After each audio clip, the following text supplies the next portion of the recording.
welcome to Toad TV. We are going to show you our favorite types of cast on. I am Mary Beth. I'm Helen. And we are the creative hands and minds behind Toad Hollow, where we dye yarn and make project bags. And so Helen's going to go first, and she is going to show you. I use a long tail cast on wherever I can. I used to do the knitted cast on, which Mary Beth's going to show, because that's what I learned how to do. But for me, I'm a very relaxed knitter usually, but when I'm casting on, I'm much tighter. So my knitted cast on was just too strangled. So I learned how to do the long tail cast on because somebody mentioned that it's a looser cast on, and for stretchier things like sleeves and cuffs of socks, that kind of thing. So the whole name of it, the long tail cast on, is you take your working yarn and you make a long tail for however many stitches you need. And we're only going to cast on a couple here, but the rule of thumb is find your middle of where your tail is, and then if you wrap the tail around the needle, however many stitches you need, that will tell you how long your tail should be. So when you get to that point, then you make a slip knot and you put it on your needle, and then this is my tail in my left hand, and in my right hand is the working yarn. So the working yarn should be on this side of the needle and the tail on this side. So the tail wraps around the outside of your thumb like that, and you hold it with your middle finger. Show your hand. Sorry. Okay. So tail around the outside of your thumb, middle finger is going to come down and hold it. The working yarn goes around your pointer, and again your other fingers are just going to hold the yarns. And then so the needle goes under the tail, around the working yarn, and through. And then you pull it. So, under, around, and through. And you just do that until you have your desired number of stitches.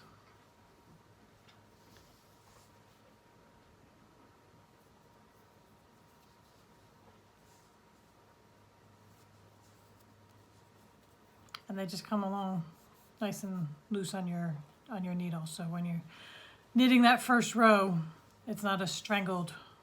To me, my knitted cast-ons were strangled. Mary Beth will show you how she does hers. So, And they're probably strangled, but that's okay. but your cuffs don't come out where you can't put them on. Oh, no. So again, one under, around, and through.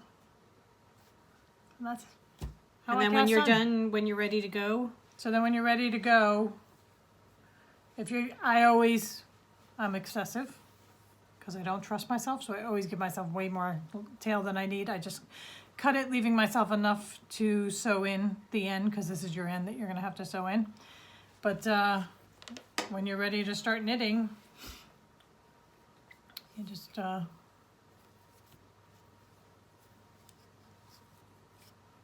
right in. You don't have to do anything special to get it ready to start. It's all ready to go.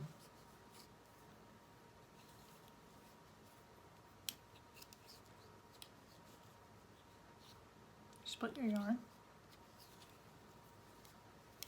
Just because we're using these giant needles so you can see what we're doing. What size are these? 13. Massive. I know, but I thought the big ones would be Oh no, good to show. I think it's good. Could you revert back to your... I do, just because of the way I'm sitting. So if you watched our previous video, this is me throwing.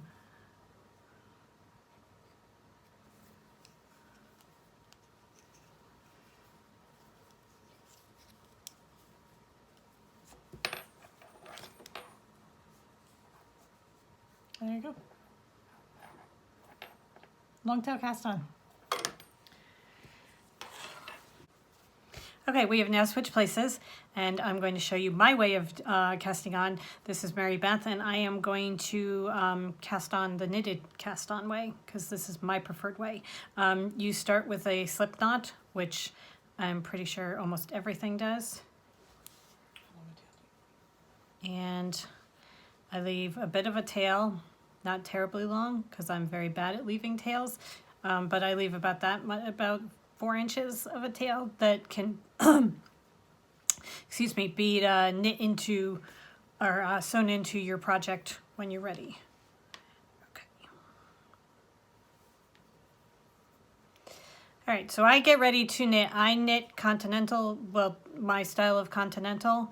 I wrap the yarn around my pinky like that, bring my forefinger underneath, hold it close to the needle, and what I do, this is Tabitha, who has come to help. Needle in knitwise, and I knit a stitch, bringing it down and underneath, but instead of sliding it off, I bring it around and slip it onto the needle. My right hand needle is still in position for the next stitch then, so just hold your tail down out of the way so that you don't knit it, because I have done this where I have been happily going along for about 10 stitches and then realize I knit them on with the tail rather than the working yarn, and I have to pull it out and start over again. So you just knit a normal stitch, but instead of pulling it off the left-hand needle, you slide it back onto the left-hand needle, and then you just keep going like this. So knit a normal stitch, but when you're ready to pull it off, rather than pulling it off, you bring it around and slip your left-hand needle into the stitch like that. And this is the knitted cast on. You do this for however many stitches you need. And then you have your cast on stitches. When you're ready to start knitting,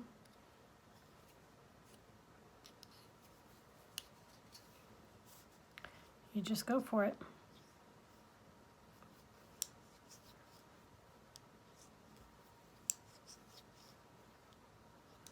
I have read patterns that call for long tail cast-ons or for crochet cast-ons. Cable cast-on. Well, I haven't really found anything for a cable cast-on, but I usually do my knitted cast-on, and I have found that it works for just about everything. And there you go.